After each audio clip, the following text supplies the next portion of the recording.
Hello and welcome to the SEO Andy podcast with me, Andy Kinsey. And this is the last podcast of the year. And first off, we are going to be covering just one subject today. There is no news because I don't want to do the news this week. It's a very festive feeling we've got this week because, of course, it's Christmas coming up and the new year. We're just going to be talking all things 2023.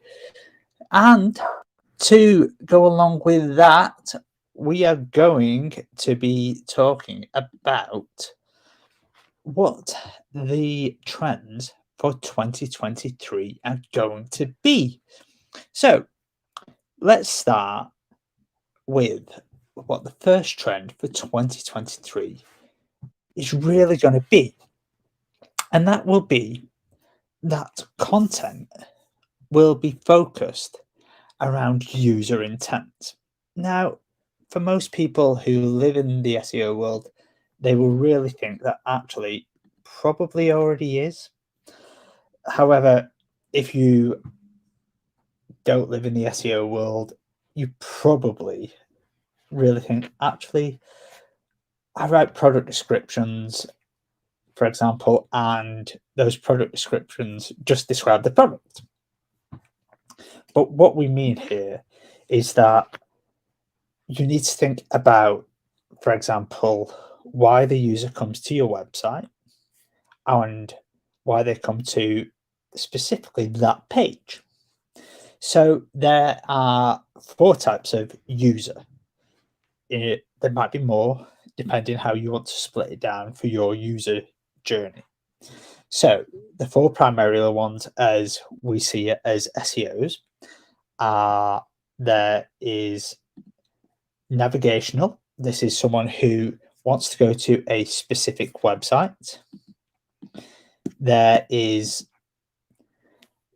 informational, someone who is looking for a specific answer to a question or for a specific topic. There is, sorry, I'm just having a bit of an issue with my computer on the moment. There is transactional. This is someone who is going to buy.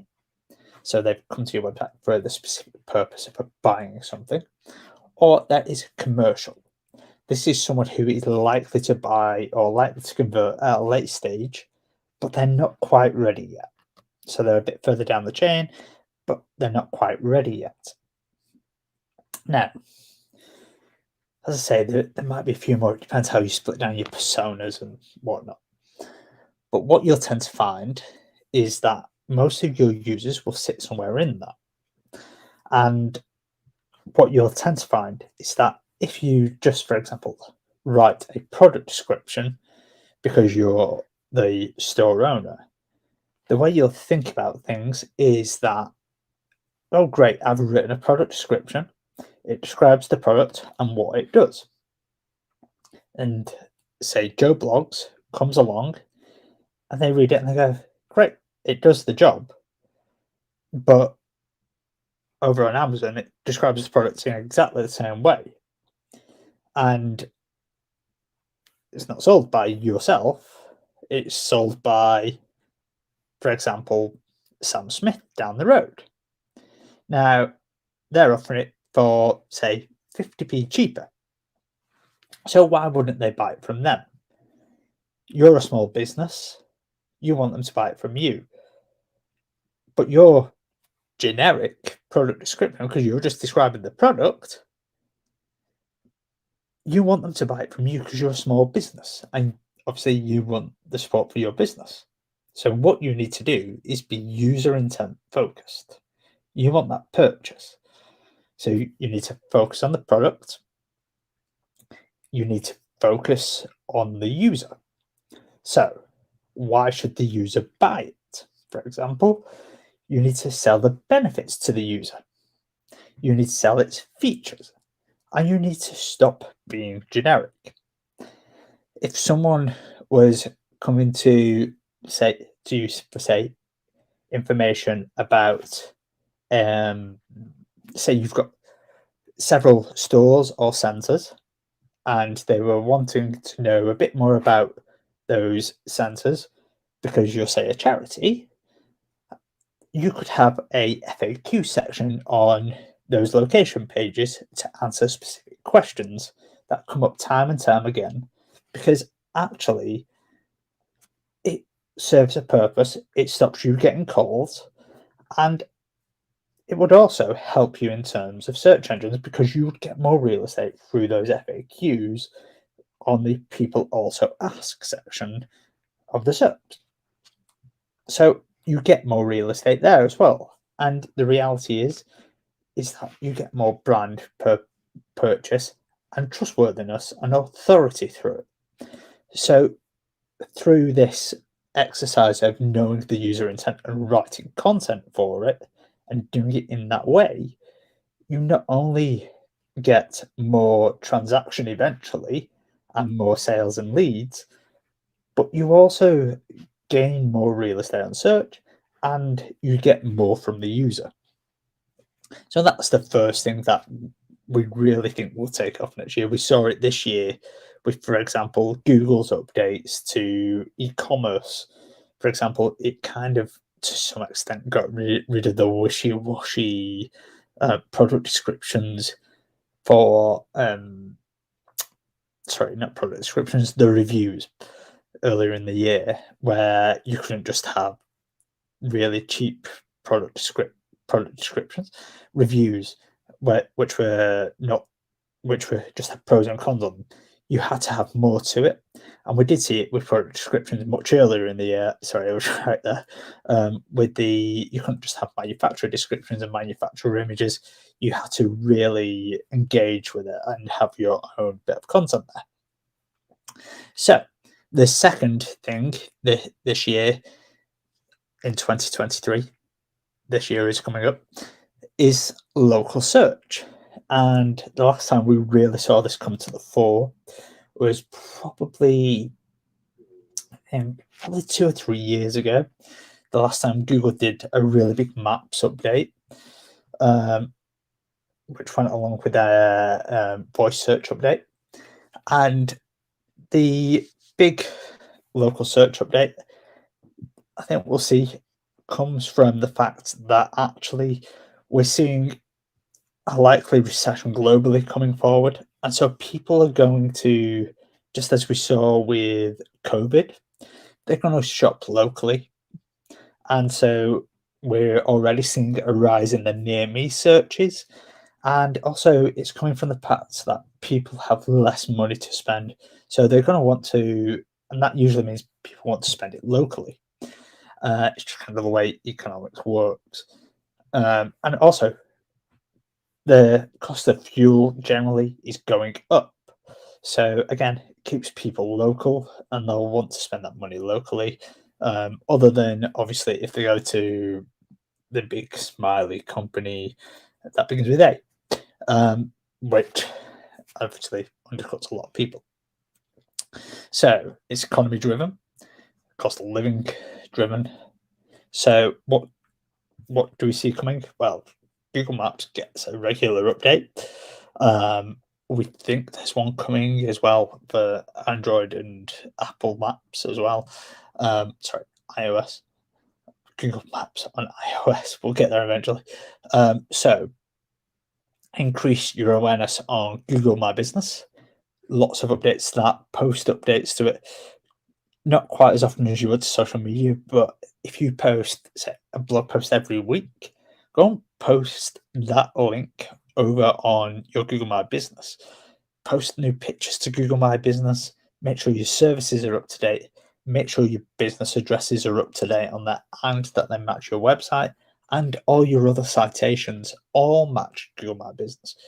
If your business addresses don't match Google My Business and your website, your phone numbers don't match, Google My Business starts to have a bit of an issue where it sometimes doesn't show up quite as often, particularly on mobile.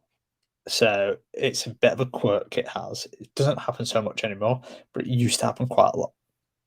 So also increase the number of reviews you get on Google My Business and elsewhere, and on your website, particularly on location pages, but generally increase the number of times you're using location-based keywords. So if you've got a blog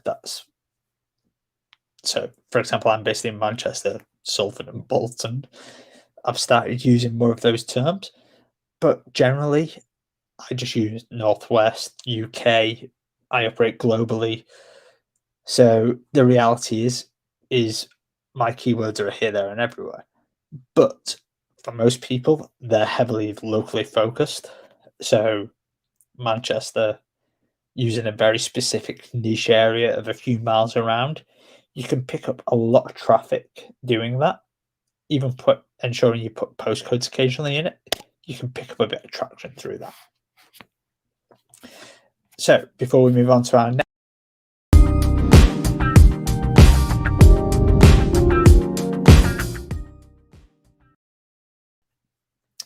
as that said, please make sure you like, share, and subscribe to this video. And if you're listening to the podcast, please do subscribe on whichever method you're listening to.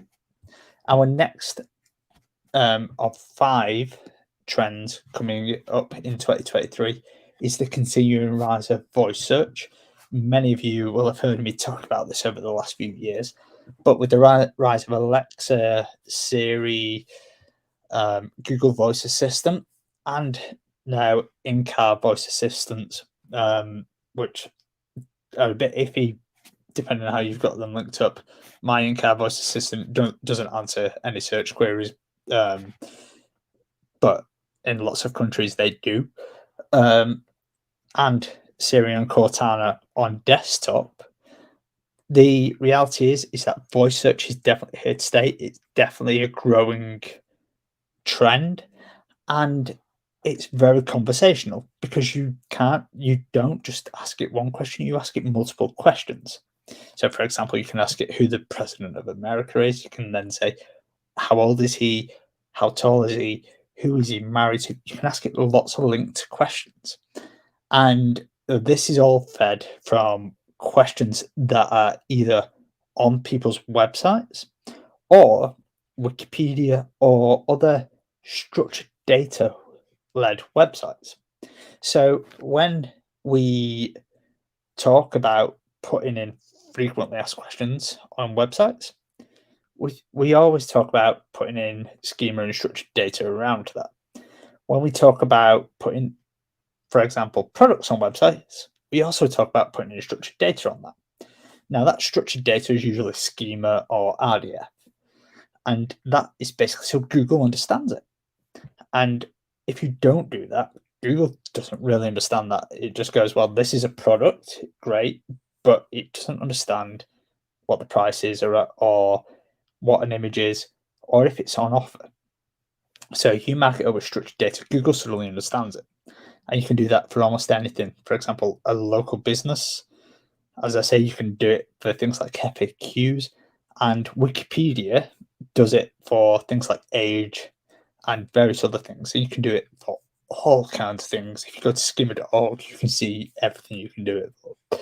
And that then allows you to do all kinds of things. As I say, it's basically allowed for the rise in voice search.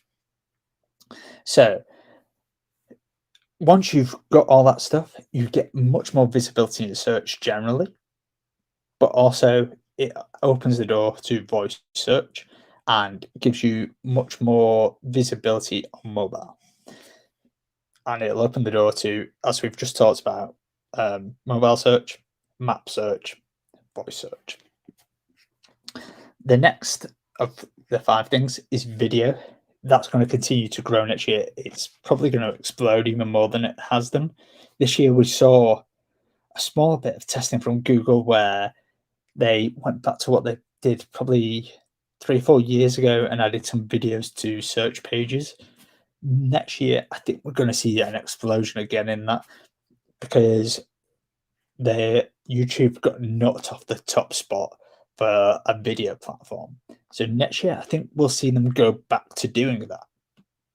And they got knocked off the top spot in favor of TikTok. Now, I'm not a user of TikTok. It probably won't surprise many people to hear. However, many people who are younger than me certainly are. And there are many, many businesses on there using it to promote their products. Now, I don't think you will get very far promoting many services on there, certainly such as my own. Although I could be wrong. However, the research says that across all video, you are 53% more likely to rank highly on Google if you have videos on your page. And that's a statistic I can believe because I've seen it with my own eyes. And on product pages, you are 80% more likely to convert if you've got a video on that page.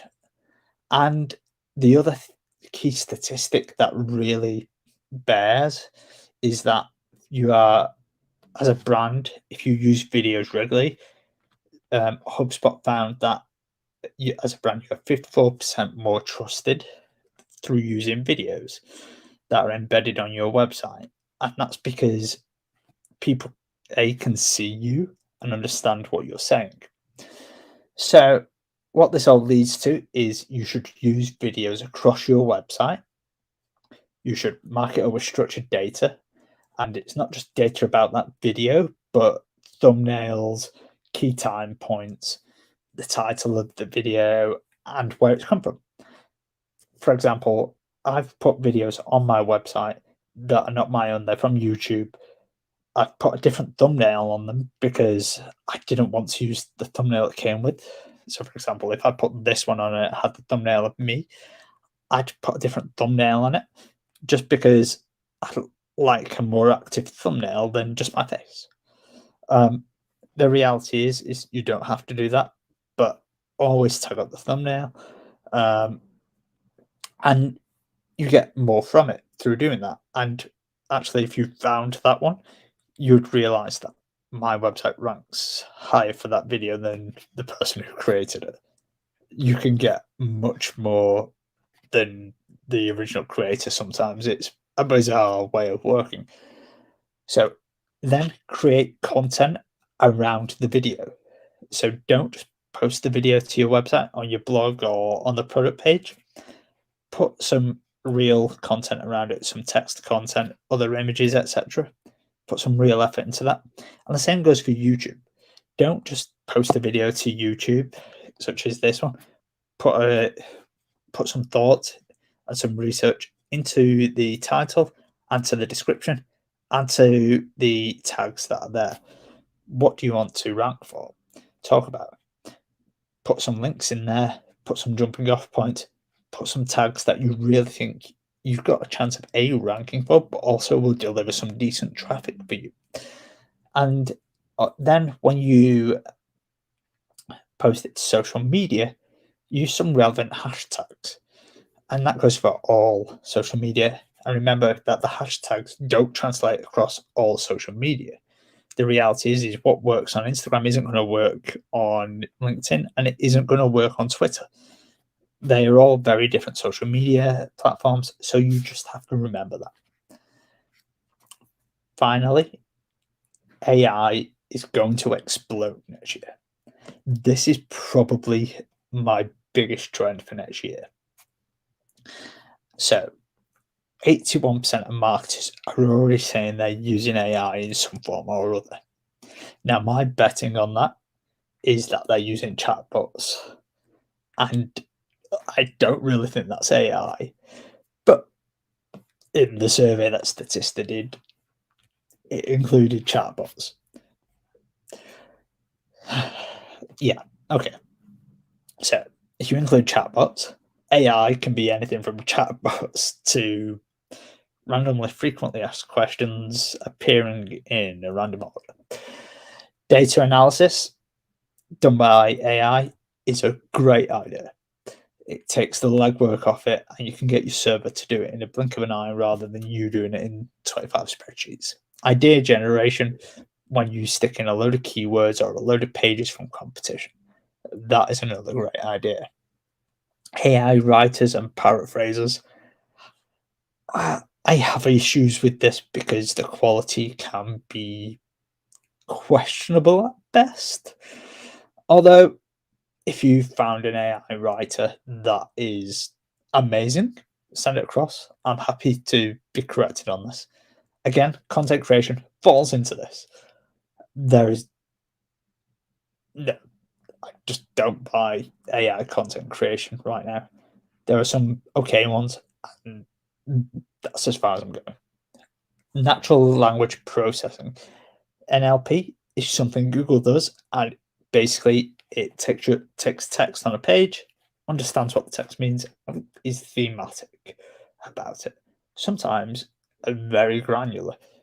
There is nothing wrong with that, and I love it because basically it's what tools like SEMrush do and Ahrefs as well, although not quite as well as Google.